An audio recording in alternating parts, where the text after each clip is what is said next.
இறை வணக்கம். எல்லாருக்கும் இறை வணக்கம்.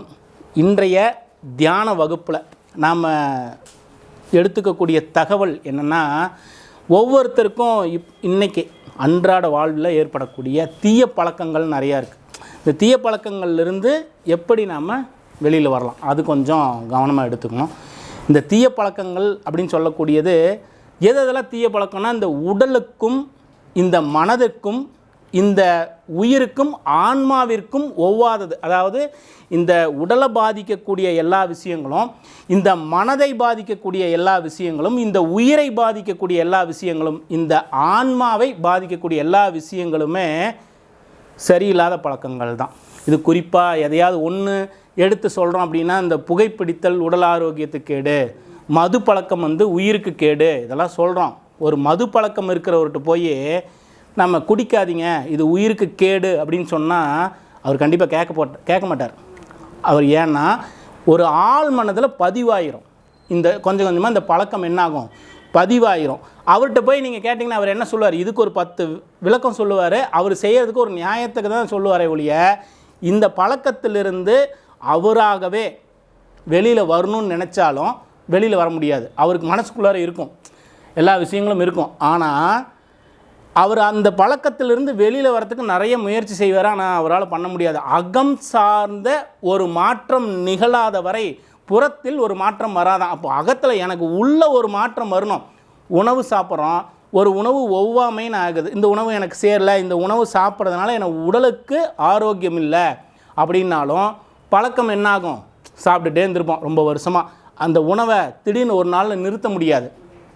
அந்த மனம் என்ன பண்ணும், அந்த உணவையே மறுபடியும் தேடி போகும். நாக்குக்கு அந்த உணவு சுவை கொடுக்கறதுனால நாம் தேடி போவோம். ஆனால் ஒவ்வாமையாகும், அதனால் உடல் பாதிக்கும், நிறுத்தணுங்கிற எண்ணம் வரும். ஆனால் அந்த உணவை சாப்பிடாமல் இருக்க முடியாது. இது உணவுக்கு. அதே போல் புகையிலை, இந்த மாதிரி நிறைய விஷயங்கள் இருக்குது. இந்த தீமையான பழக்கங்கள்லேருந்து நம்ம எப்படி வெளியில் வரணும் அப்படின்னா, அகம் சார்ந்த ஒரு மாற்றம் வேணுமா, உள்ளுக்குள்ளார ஒரு மாற்றம் வேணும். நான் வெளியில் மாறிடுவேங்க, நாளையிலேருந்து இந்த உணவு எனக்கு தேவையில்லை, சாப்பிட மாட்டேன்னு சொன்னாலும் ரோட்டில் அந்த உணவை பார்த்தோன்னே சாப்பிடணும்னு தோணும். குடிக்கிறவங்களுக்கு அந்த நேரம் ஆனால் கை நடுங்க ஆரம்பிச்சிடும், குடிக்க போயிடுவாங்க. புகையிலை இல்லாமல் இருக்க முடியாது ஒரு சிலரால். இந்த மாதிரி இருக்கக்கூடியவங்களுக்கு அகம் சார்ந்த ஒரு மாற்றம். எப்போ அகம் சார்ந்த ஒரு மாற்றம் வரும், இறை சக்தியை பிடிக்கும் பொழுது தான் நமக்கு உள்ள ஒரு மாற்றம் நிகழும். இது ஒரு நாளில் செய்ய முடியுமா? இறையை போய் ஒரே நாளில் நான் பிடிச்சிக்கிட்டேங்க, இன்றைக்கி பிடிச்சிட்டேன், நாளை காலையில் எனக்கு எல்லாம் மாறிடும்னா மாறுமா? தினமும் தினமும் அந்த இறை சக்தியை தினமும் டச் பண்ணிக்கிட்டே இருக்கணும். அப்போது நமக்கு தேவை மருந்தில்லாத மருத்துவமாக. அப்போ இறைநிலையை எப்படி பிடிக்க முடியும்? இறைநிலையை எப்படி பிடிக்க முடியும்? இறைவனை போய் வீடு வீடாக தேடியாக பிடிக்க முடியும், இல்லை எங்காவது போய் தேடிட்டு இருக்க முடியுமா? அந்த சிவனை, அந்த இறையை எப்படி பிடிக்கிறது? வெளியில் தேடிக்கிட்டே இருந்தோம்னா நடக்குமா? அது நிச்சயம் நடக்காது. நமக்குள்ள அதை உணரணும். அப்போ எப்போ நடக்கும்? மருந்தில்லாத மருத்துவம்னு சொல்கிற ஒவ்வொரு விஷயத்துக்கும் இந்த மருந்தில்லாத மருத்துவம்னா என்ன? மெடிடேஷன் தான் மருந்தில்லாத மருத்துவம், தியானம். இந்த தியானத்தின் மூலமாக அந்த இறை சக்தியை, அந்த இறைவனை, அந்த சிவனை பிடிச்சிக்கிட்டோம் அப்படின்னா ஒவ்வொரு நிகழ்வும் மாற்றத்திற்குரியதாக இருக்குமா. தீய பழக்கங்கள் எல்லாம், ஒரு பெரிய பனி இருக்குது, பயங்கரமாக சொல்லுவாங்கள்ல, பனி அப்படியே கூடியிருக்கும். வெயில் படப்பட என்னாகும், அந்த பனி கொஞ்சம் கொஞ்சமாக நீங்கும். அதுபோல் இந்த மனிதனுக்குள்ளே இருக்கக்கூடிய இந்த ஆன்மாவிற்கோ, இந்த உடலுக்கோ, உயிருக்கோ, மனதுக்கோ இருக்கக்கூடிய தடைகள் எல்லாம் தீய பழக்கங்கள்னு சொன்னோம். இந்த தீய பழக்கங்கள் எல்லாம் அந்த இறையை பிடித்தவுடன் சிறிதாக விலக ஆரம்பிக்குமா. அப்போ இதுக்கு ஒன்றும் தனியாக மருந்து மாத்திரை எடுத்துக்கணும், இந்த மாதிரி பண்ண வேண்டியதில்லை. எதுக்கு போகணும்னு இருக்குது. இந்த இறை நிலையை பிடிச்சிட்டாவே எல்லா விஷயங்களும் மாற்றத்திற்குரியது தான். தீய பழக்கங்களிலிருந்து விடுபடணும்னா அகம் சார்ந்த ஒரு மாற்றம் வேணும். புறத்தில் நான் எல்லாம் குடிக்கிறத நிறுத்திட்டேங்க அப்படின்னு சொல்லுவாங்க.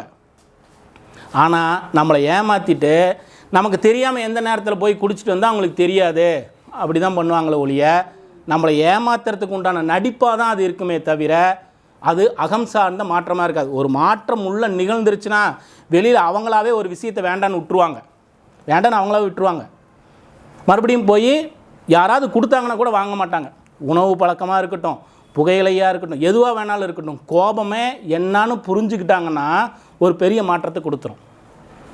எல்லா நேரத்துலையும் எல்லா விஷயங்களும் இந்த இறைநிலையோடு அந்த இறைவனோடு தொடர்பை பிடிச்சிக்கிட்டோம் அப்படின்னா தினமும் தினமும் பயிற்சி வேணும். ஒரு நாளில் நடக்காது, டெய்லியும் பயிற்சி இருக்கணும். அந்த பயிற்சி தான் நம்மளை என்ன செய்யும், அந்த இறைவனை பிடித்து நம்மளுக்குள்ளார வச்சுக்கும். அப்போ ஒவ்வொரு மாற்றங்களும் அந்த இறை சக்தி உள்ளுக்குள்ளார வர வர ஒவ்வொரு நாளும் ஒவ்வொரு மாற்றங்கள் தெரிஞ்சுக்கிட்டே இருக்கும். இந்த தியானம்ங்கிறது ஒரு மருந்து உள்ளே எடுக்காமல் ஒரு மருத்துவமாக இருக்கிறதுனால இந்த பயிற்சி தினமும் தினமும் செய்ய செய்ய ஒரு மாற்றம் எல்லோருக்குள்ளாரையும் வருமா.